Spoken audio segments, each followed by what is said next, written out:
किशोर जी को श्रमित कराया। सुबह भोर में मंगला आदि करके श्रृंगार करके और श्री हरिराम व्यास जी निकल जाते और पूरे दिन वृंदावन की परिक्रमा लगाते, कुछ अन्न जल कुछ ग्रहण नहीं करते, और सूर्य अस्त जब तक नहीं हो जाता तब तक वृंदावन की परिक्रमा ही करते रहते और रोते रहते, क्षमा मांगते रहते, ठाकुर जी से मैंने अपराध कर दिया, मैंने लाल जी के लगा दी। एक ही दिन हुआ था दंड का पालन करते हुए, बहुत ध्यान से सुनो, केवल एक ही दिन हुआ था दंड का पालन करते हुए।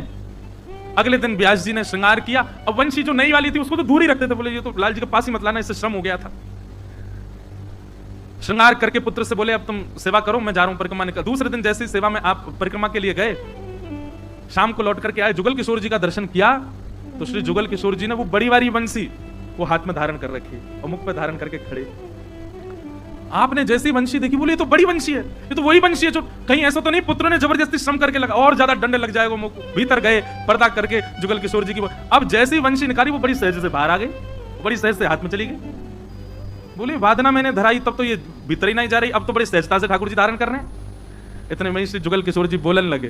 अब बोलते भाई बोले अब वंशी तो छोटी बड़ी है ना सके, मैं तो मोटो और पतलो है सकूं, या हमारे मैंने पतलो है और या वंशी को धारण कर लियो। हे व्यास जी अब तुम अपने आप को दंडित मत करो, मैंने वंशी धारण कर ली है। और आज भी श्री जुगल किशोर जी वही वंशी धारण करते हैं। ठाकुर जी बोले वंशी तो छोटी बड़ी ना होगी, मैं तो छोटो मोटो है सकूं, तो मैंने एक बड़ा है वंशी पकड़ ली मैंने। जुगल किशोर जी के इतने श्री हरिराम व्यास जी रात भर रोते रहे लाल जी के संग में। जय जय, आपने कैसी कृपा की, कैसा अनुग्रह किया। बड़े आनंद में श्री हरिराम व्यास, कल पुत्री का विवाह का प्रसंग तो आप सबने सुना ही था। अब महाराज जी एक बात और मैं बताना भूल गया कल, कि जब पुत्री का ब्याह हुआ तो पहले ही मना कर रहे थे व्यास जी, तो काय को ब्याह कर रही है, संसार में पड़ जाएगी, वृंदावन छोड़ के जाना पड़ेगा, भजन कर। लेकिन पुत्री का ही मन था ब्याह करने का, तो ब्याह हो गया। अब ब्याह होने के बाद जब विदा होने का समय आया, बुंदेलखंड से आई थी बारात, किसी राजा के पुरोहित का बेटा था जिससे ब्याह हुई थी। तो जैसी बारात जाने लगी श्री हरिराम व्यास जी बहुत रोए। पुत्री आकर के गले लग गई, बोले पिताजी आप मत रोइए, मेरे वो तेरे भरे में नहीं रो रहा मैं, तू वृंदावन छोड़ के जा, कितना अभाग्य तेरा, दुर्भाग्य, तू वृंदावन छोड़ के जा रही है।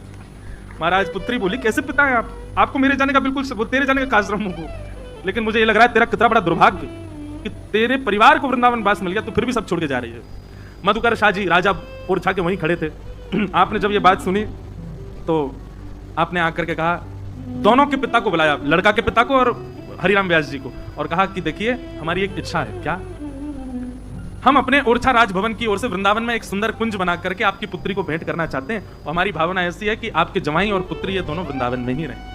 हरिराम व्यास जी तो नृत्य करने लगे, बोले जय हो जाओ, यहाँ से बढ़िया का होएगो, यहीं घर बनवा दो, यहीं रहने दो। और महाराज हरिराम व्यास जी ने अपनी जिद पे अपने जमाई घर जमाई बना दिए, वृंदावन में ही रखे, वो जान नहीं दिए वहां से, वो विदाई नहीं होनी थी बेटी।